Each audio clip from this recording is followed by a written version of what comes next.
This review does have a negative slant to it. It is rare, if ever, that I would post a negative review.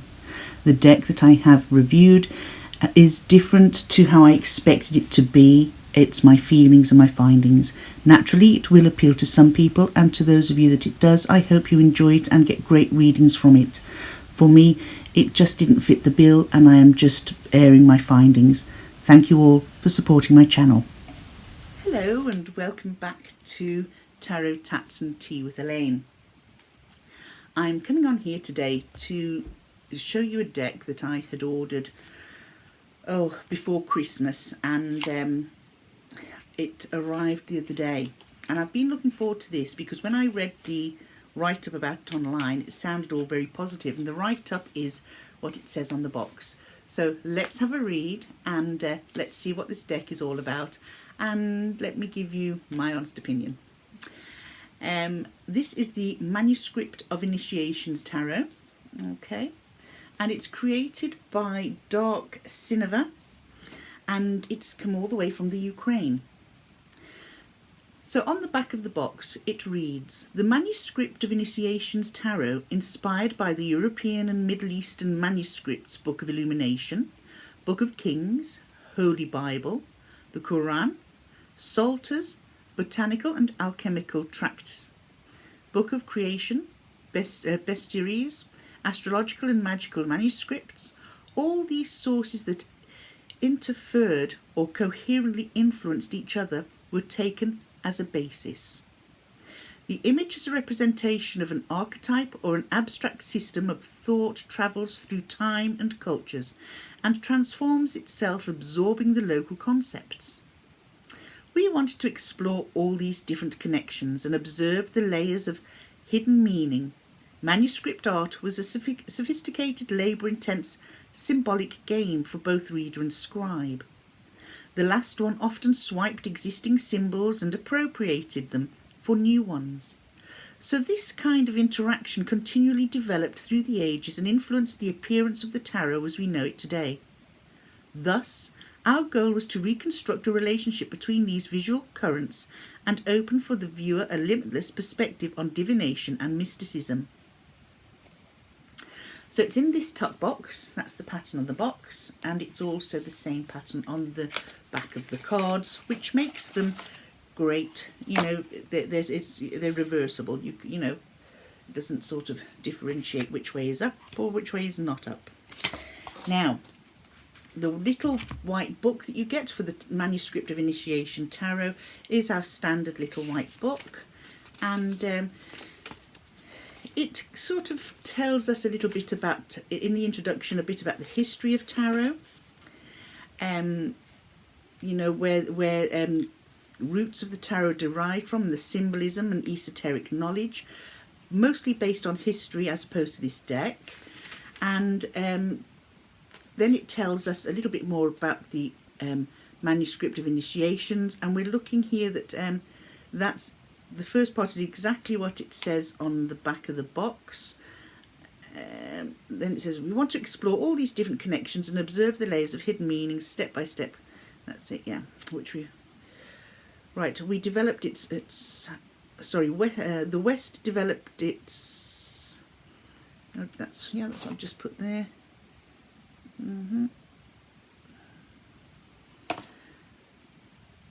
So it talks again about rich imagery, so let's have a go. The West developed its own complex visual language, elaborately detailed ornaments and random sketches, alchemical and astrological schemes. The drawings and other marks made along the edges of the pages reveal for us the vast amount of information flux which the manuscripts circulate sometimes. So it's all about manuscripts. We've no manuscripts here. What we do have are pieces from manuscripts that are completely and utterly illegible. Completely and utterly illegible.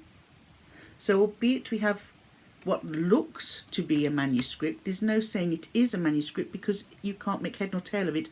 The print is too small. That this part here simply looks like a smudge of lines. It's just very, very difficult to understand why it's there, because I'll get back to that anyway.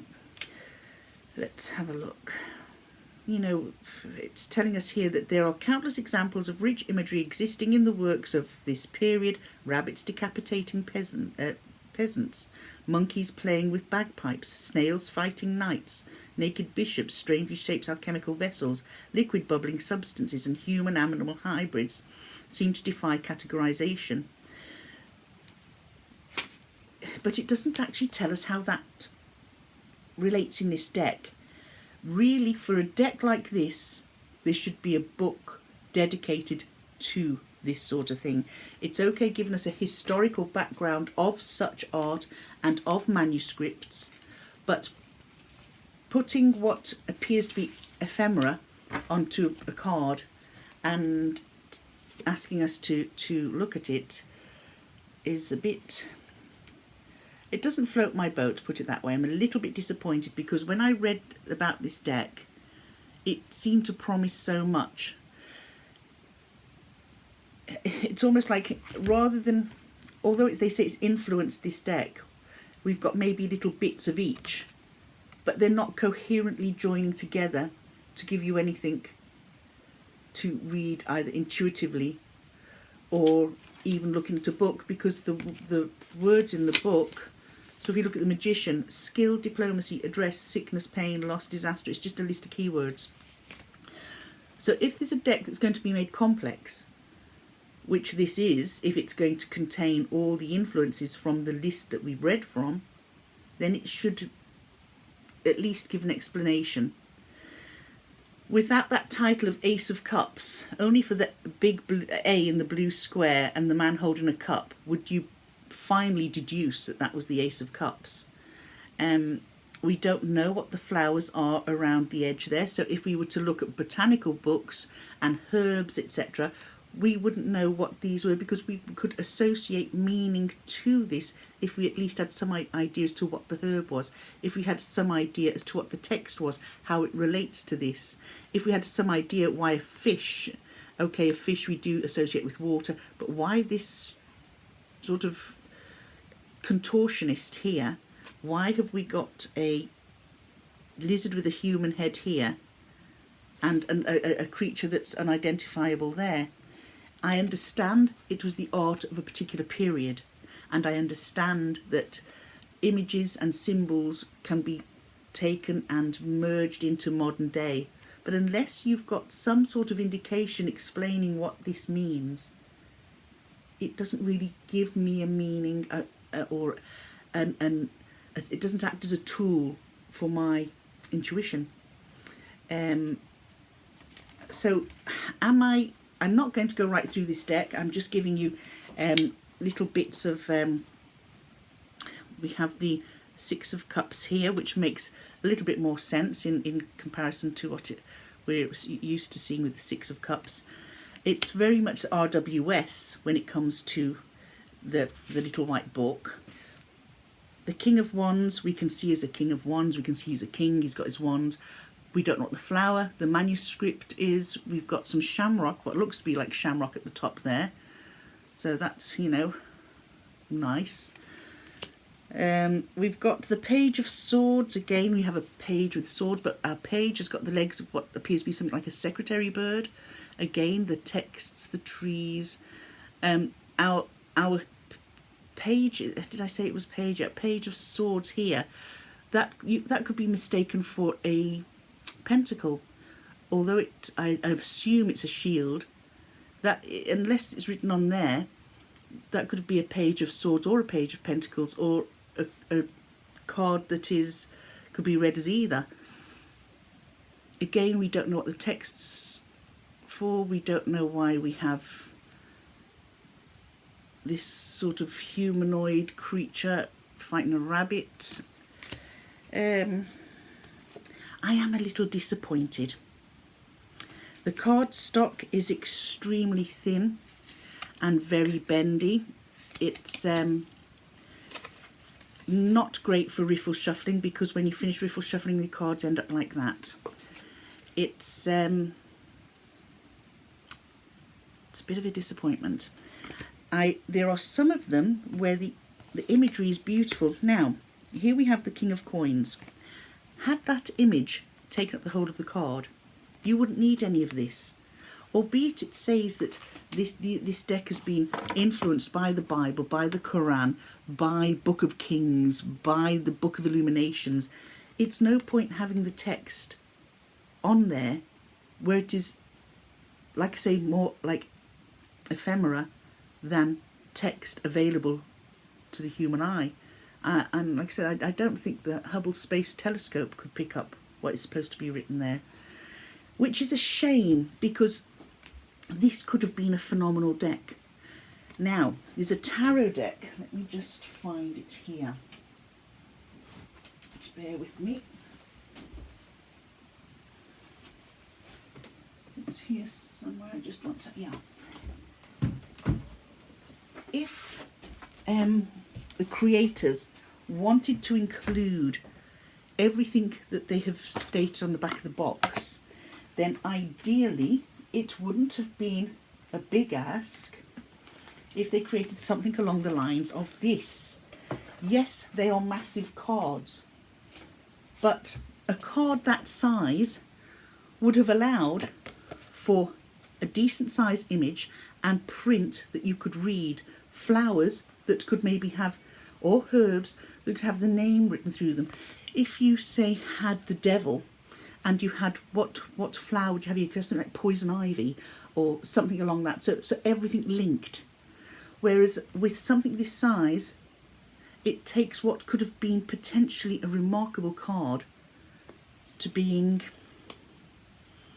one that is very difficult to read or understand. As I say, it's been done. People have created decks with a phenomenal amount of information in them, but they've also given us a book to explain it. And this is what is needed for this deck. It's no point creating a deck that gives an awful lot of little tiny, what would you call it? Little tiny sort of gifts, or not gifts, what's the word for them?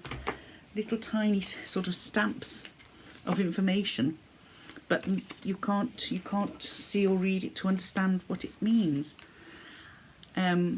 For the star, that picture on its own would have been fine. You know, you could have enlarged that picture. This is the Four of Pentacles. The text up there is not necessary because it actually does not denote anything. The text down here is totally unnecessary. Two different fonts, but you can't read what it says. Because it actually looks bigger there, me showing you that, than it does in real life. When you look at it like that, it just looks like a little line that's got squiggles in it. Means nothing. We have the Ace of Swords here, which is just your Ace of Swords. The rest of it actually doesn't give us anything more than what we already know of the Ace of Swords. So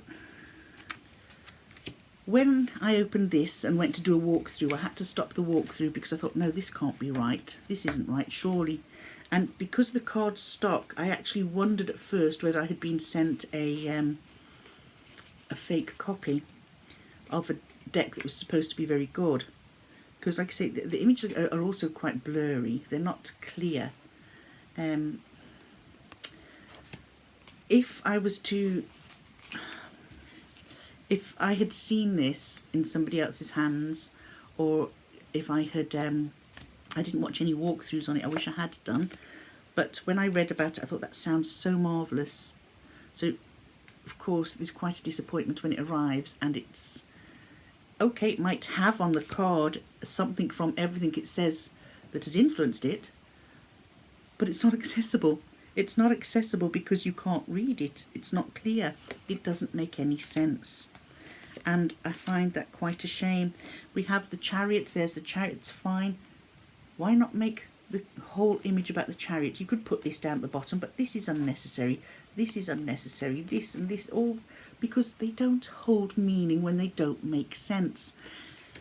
If you want to keep it in there, then create a book that tells us why it's there, what it is, how it can add meaning to a reading, how you can use this from the Quran or that from the Bible or that from the Psalms or the Psalters.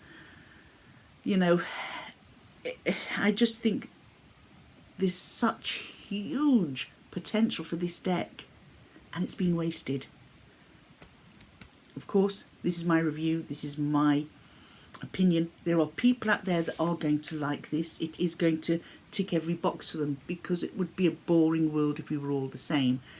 But I think it's very rare that I do a review where I can't give a great review, because it's not great.